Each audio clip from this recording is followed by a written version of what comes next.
جاتے ہیں آگے بڑھے صدیق اکبر کے کندھے پہ منہ رکھ کے زاروں کا پار ہونے لگے اور کہنے لگے عمر یہ نہ کر، کہنے لگے ابو بکر یہ نہ کر، تیرے بعد ہم سے یہ نہیں ہوگا، کیوں ہم اتنی مشکل میں گھر گزار رہا ہے؟ یہ وہ لوگ تھے جو لوگوں کی خدمت کرتے تھے، رات کی تنہائیوں میں چھپ کر، جوتے اتار کر، چہرے چھپا کر لایا کرتے تھے، مسلمانوں کی خدمت کیا کرتے تھے۔ آج ہم بھی مسلمان ہیں، 1 کلو کسی کو آٹا دینا ہو، 1 کلو دال دینی ہو، 1 کلو گھی دینا ہو، فیس بک پہ اسٹار چلیں گے، اعلانات ہوں گے، کیمرے آئیں گے، رپورٹر آئیں گے، صحافی آئیں گے، کیمروں کی چکا چوند روشنیوں میں غریب کی بیٹیوں کی عزتوں کی جنازے نکلیں گے، وہ تھر تھر آتی کانپتی، وہ آئے گی پسینے میں شرابور تم سے 1 کلو آٹا لینے کے لیے، 1 کلو گھی لینے کے لیے، دودھ کے مر جانے کا مقام ہے تیرے لیے، تو رب کے نام پہ کرتا ہے، پھر اتنا کیوں کرتا ہے؟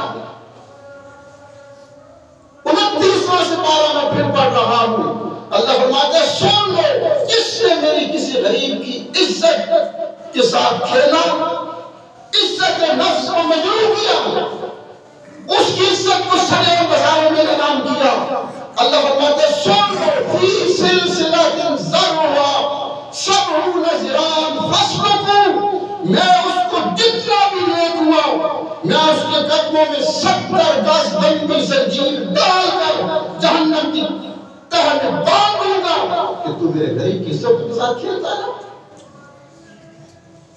بڑے صحیح بنے پھرتی ہیں کہ جناب کلو آٹا دیں گے، اگر تجھے اتنا ہی ہے تو جا 1 مہینے کا کسی کو راشن دے دے، تاکہ 1 دن وہ کھا کر تیرا 1 کلو کا آٹا دوسرے دن کسی اور کا برباد نہ دیکھتا رہے، کسی اور کی راہ نہ دیکھتا رہے۔ کوئی شریعت میں یہ مسئلہ نہیں ہے کہ جتنے غریبوں کو زیادہ کو جتنا ثواب ملے گا، ایک یا کسی غریب، اور یہ بھی یاد رکھو ماہ رمضان شریف کی افطاری کا دسترخوان سجتے ہیں، ایک ڈرامہ ہے یہ بھی، مزاق ہے یہ بھی، حکم افطاری میں صرف غریب بندے کو افطاری کرواؤ، مسجد کا افطاریاں ہیں، وہی جو سارے کھاتے پیتے وہی مسجد نہ کے نہیں کرتے، افطاری کرواؤ یا تو کسی غریب کو کرواؤ۔ دیکھو ولیمہ کرنا سنت ہے، حضور کی حدیث ہے، ولیمہ کرنا سنت ہے حضور کا، لیکن حضور نے فرمایا کھانوں میں سے سب سے بڑا کھانا ولیمہ ہے۔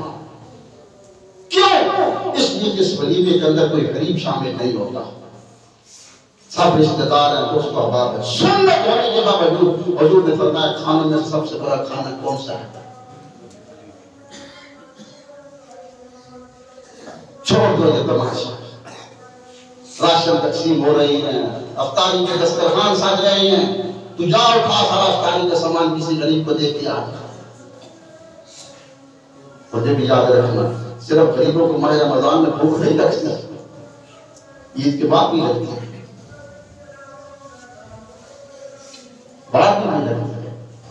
انہیں 2 دن افطاری کے دسترخوان سجا دیے، کلو آٹا دے دیا، بس غریب کو رسائی دیے، رج گئے، پیٹ بھر گئے؟ نہیں، اللہ فرماتا ہے کہ میرے لیے کرتا ہے تو کرنا۔ حضرت رابعہ بصری تھی، اللہ کی ولیہ تھی، روزہ رکھ بیٹھی، اللہ کی محبت میں پھر ایسی آگے گئی کہ پھر حدیں گزر گئی، کراس کرتی کرتی پھر ایک جذب کی کیفیت میں چلی گئی، پھر آپ چیز میں خدا نظر آتا ہوا حضرت رابعہ بصری۔ پھر ایک دن رب کی محبت پہ روزہ رکھ بیٹھی، اور یہ یاد رکھنا ایک بات، جتنا رب کے قریب ہوتے جاؤ گے اتنی بھوک اندر سے ختم ہوتی جائے گی، اتنی بھوک ختم ہوتی ہوتی پھر انسان روزے رکھنے پہ آ جائے۔ فاروق اعظم کی ساتھ صدیق اکبر کی آخری ساری عمر روزوں میں گزر گئی۔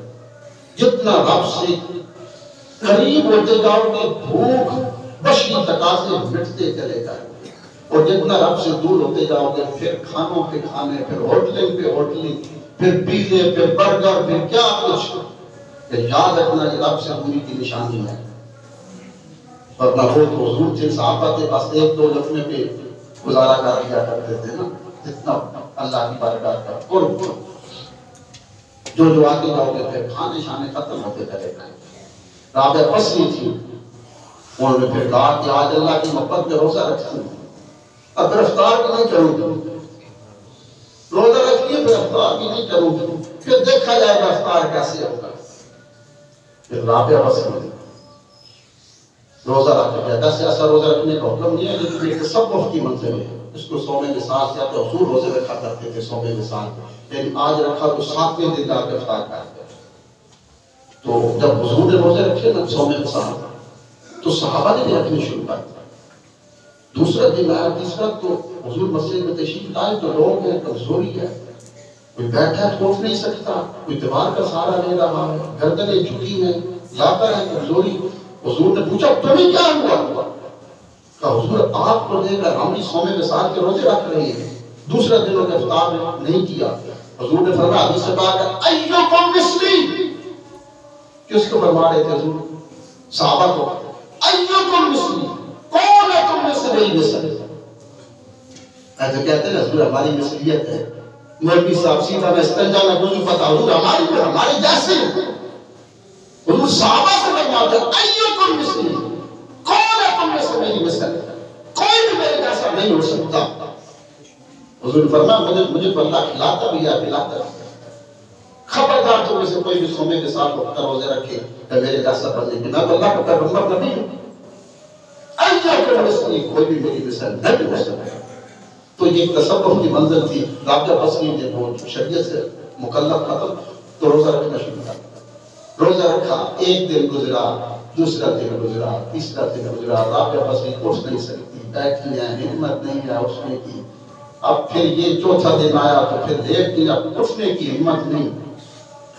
گرمیوں کے دن تھے، توجہ ہے، گرمیوں کے دن تھے، اب کوئی حالت نہیں.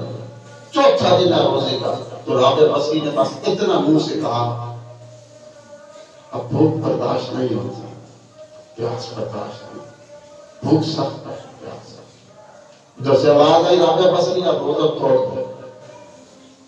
دے روزہ. کہا یا اللہ کیا ہوا؟ کہا جب میرے لیے رکھا تھا تو پھر اپنے نفس سے دل سے کیوں شکایت کر رہی تھی کہ بھوک اور پیاس لگی ہے؟ میری رکھا تھا تو مجھے نہیں پتا تھا کہ تو بھوکی اور پیاسی ہے. جب میری رکھا تھا تو پھر رکھ دی نا، پھر اپنے دل سے نفس سے کیوں شکایت کرنے لگ گئی کہ بھوک لگی ہے پیاس لگی ہے؟ یعنی دیکھ رہا تھا. اب توڑ دے روزہ. ہم نے روزے رکھتے ہیں، ہم بھی پھر دل کو کہتے ہیں کہ بڑی بھوک لگی ہے، یہ بڑی. اللہ فرماتا ہے بندے تو لگی رکھا ہے نا، مجھے لگا کہ بھوک ہے پیاس ہے، پھر بڑوں سے تو کہتا پھرتا ہے پھر میری رکھا تو پھر رکھ. اگر بھوک ہو پیاس ہو تو کبھی کسی کے سامنے بھی ایسی شکایت نہ کیا کرو. میں پھر آپ کو بات کہہ رہا ہوں کہ یاد رکھو اگر کسی کو آپ نے راشن دینا ہے تو کسی ایک غریب کو راشن ڈلوا کے نہ دو، ایک غریب کو پیسے دے دو، پیسے دے دو، راشن نہ دو. وہ آپ کی ضروریات کی چیزیں خرید لے گا. ہو سکتا ہے جو تم دو اس کو ضرورت نہ ہو. یہ سب سے افضل درجہ ہے.